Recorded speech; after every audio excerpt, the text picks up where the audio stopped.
Hi, I'm OEA President Scott Tomorrow. Time for my update.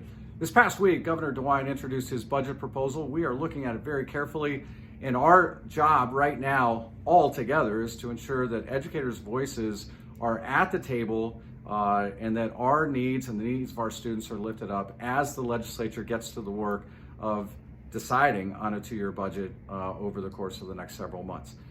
Our own legislative priorities are very clear. At the top of the list, we need to fully and fairly fund our public schools.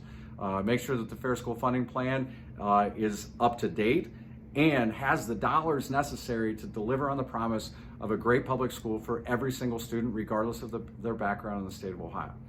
We need to take comprehensive steps, including raising minimum teacher salaries to address the need to attract and retain more people in our profession and address the needs of our education support professionals as well.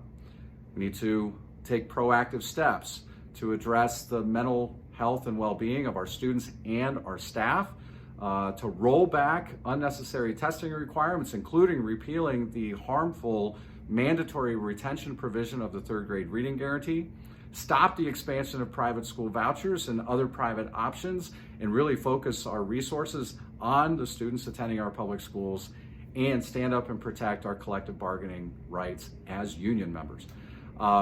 Speaking of standing up against the expansion of private options, last week you might have heard that there was an embarrassment for the state of Ohio as a neo-Nazi homeschool network was exposed, and we have spoken out against that. There's no place for hate in our state. There needs to be more oversight of private options. And as a taxpayer, I will tell you, I don't want my taxpayer dollars subsidizing that kind of nonsense. So as we advocate to fully and fairly fund our schools and to stop expansion of private school vouchers, remember the importance of accountability and oversight for the benefit of students and for the people of our state in those conversations. This is Black History Month. On the one hand, it's a great opportunity to lift up and celebrate the accomplishments of Black Americans who otherwise wouldn't be recognized.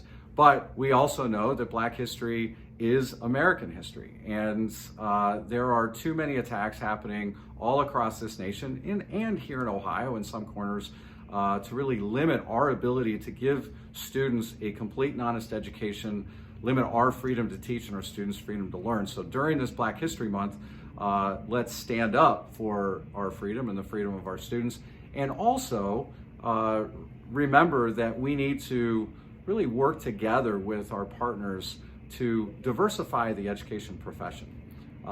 Right now, the teaching profession is about 94% white, even though our student population is about a third students of color. We need to do more to attract people of color into our profession, and we're working with media partners to get the word out on that throughout this month and into the future.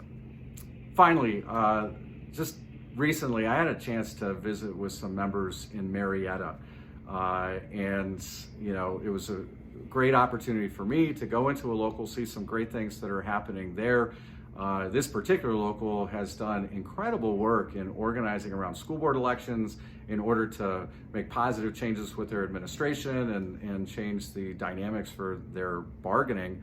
I'm looking forward to going and visiting with more and more of our locals. If you're interested in having me come and visit, talk to your members, see some of the great things that are happening where you are, please just let me know. Our Vice President, Jeff Wensing, and Secretary Treasurer Mark Hill also looking forward to the opportunity to getting out and visiting locals across the state between now and the end of the year.